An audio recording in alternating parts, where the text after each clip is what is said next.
Et l'invité d'Europe 1 Soir, c'est l'homme qui va simplifier la France. Bonsoir Thierry Mandon. Bonsoir. Député socialiste de l'Essonne, vous êtes le co-dirigeant du conseil de simplification voulu par François Hollande. Alors dès hier soir dans Europe Soir, vous nous donniez quelques pistes de simplification administrative, principalement pour les entreprises. Mais on s'aperçoit aujourd'hui que le gros morceau, la grosse simplification, la grosse économie, ce serait de supprimer des régions, comme l'a évoqué François Hollande hier, de les fusionner. Et on donne déjà un chiffre, on dit qu'on pourrait passer de 22 en France métropolitaine à 15 régions. Alors la question est simple, les 7 qu'on supprime sont lesquelles?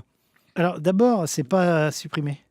C'est volontaire le processus. Fusionner. C'est pas la première fois qu'on veut fusionner des régions. Mais jusqu'à maintenant, on a essayé de leur imposer, ça n'a jamais marché. Là, il s'agit d'avoir un processus beaucoup plus intelligent.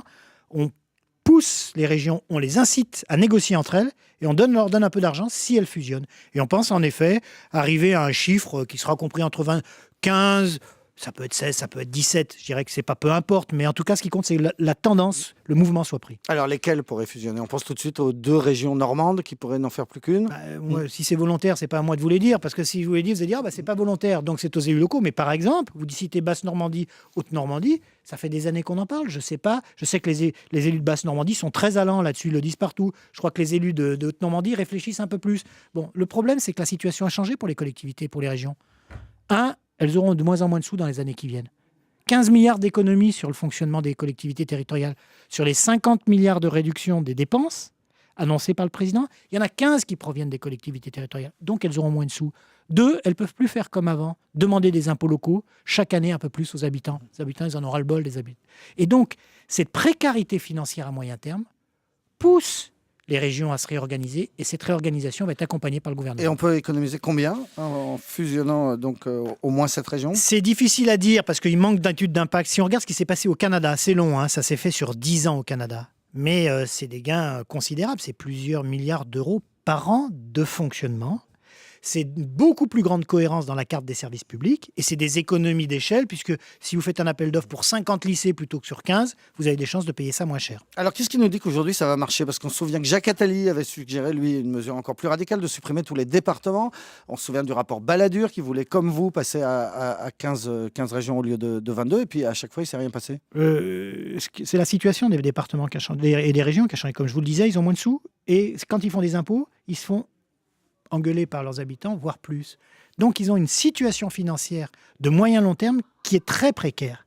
Ils ont conscience de cette difficulté. C'est pour ça qu'il y a même des mouvements spontanés de regroupement des régions ou des collectivités entre elles. Vous prenez le Rhône, vous avez une grande métropole autour de Lyon, c'est-à-dire un ensemble de communes qui exercent des compétences ensemble. Le département du Rhône a décidé d'intégrer le Grand Lyon. Ouais. Exactement, le Grand Lyon. Il n'y a plus de département, de conseil général du Rhône. Vous avez failli réussir l'opération, ça a raté parce que les habitants n'en ont pas voulu à très peu de voix près.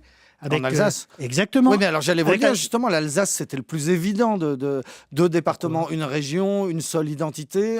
Tout le monde semblait d'accord. Et puis finalement, les électeurs du Haut-Rhin, si je me souviens bien, ont voté contre. Qu'est-ce qui fait qu'aujourd'hui, ça marcherait mieux? C'est l'intelligence de la proposition de François Hollande. Il y a 2 choses. D'abord, on mettra un peu d'argent sur la table. Au démarrage, paradoxalement, il faut investir un peu pour gagner beaucoup après. Quand vous fusionnez des régions, les mouvements de personnel, la réorganisation des services, tout ça, ça coûte un peu de sous. Donc, il y aura un accompagnement financier. Et deuxièmement, il faut gérer les situations humaines. Vous pouvez avoir des élus, c'est ce qui s'est passé en Alsace-Lorraine, des maires qui considéraient que des maires de grandes villes qui considéraient que tout ça, ça allait se faire un peu sur leur dos. Donc, il faut la caution morale et politique du gouvernement. C'est ce qui va se passer. Ces 2 choses-là, accompagnement financier, accompagnement politique et moral, ça amènera, sous 3 ans, un certain nombre de régions, j'en suis sûr, à décider de se regrouper. Alors, vous parliez de Lyon. Est-ce que ce qui s'est fait à Lyon pourrait se faire en Île-de-France, par exemple? On aurait un grand Paris qui engloberait les 3 départements de la petite couronne et qui ne ferait plus qu'une seule collectivité locale? Alors d'abord, il faut regarder de près ce qui s'est passé, c'est extraordinaire. Ce n'était pas le projet du gouvernement. C'est les élus locaux, très souvent des députés maires ou députés vice-présidents de conseils généraux d'Île-de-France, qui ont dit, mais attendez, nous, on veut, créer une grande métropole qui réunit tous les départements qui touchent Paris, ce qu'on appelle la petite couronne. Et 2, on veut aller plus loin. On veut que vous fassiez une étude, monsieur le ministre, enfin en l'occurrence c'est madame la ministre, pour nous dire si on fusionnait tous nos départements avec la métropole, qu'est-ce que ça ferait gagner comme argent, comme économie, comme deniers publics. Et donc cette étude est en train de menée par le gouvernement. Quand on aura les conclusions, à mon avis, on verra que c'est des effets considérables financiers les élus qui ont voulu ça n'auront plus qu'à décider d'aller au bout de la démarche. Il y aurait plus de 9-3, il y aurait plus de 9-2, de 9-4, c'est-à-dire qu'on dirait j'habite Paris, qu'on habite à Nanterre ou à La Courneuve. C'est très important de comprendre que là, on parle des conseils généraux. On ne parle pas des départements comme entité administrative avec un préfet dans la carte de l'organisation territoriale de l'État français. Vous serez toujours du 9-3, mais vous n'aurez plus de conseil général du 9-3, vous n'auriez plus. Vous aurez une métropole, Paris, Première Couronne, je ne sais pas comment elle s'appellerait, qui remplira les missions que remplit aujourd'hui votre conseil général. À quelle échéance tout ça, Thierry Mandon? À quand la première fusion entre deux régions? L'horizon du président, c'est la fin du quinquennat. Quelque chose me dit qu'avec des élections régionales et départementales l'année prochaine, dans à peu près 15 mois, c'est pas possible que certains départements ou certaines régions n'abordent pas ces questions-là devant leurs électeurs.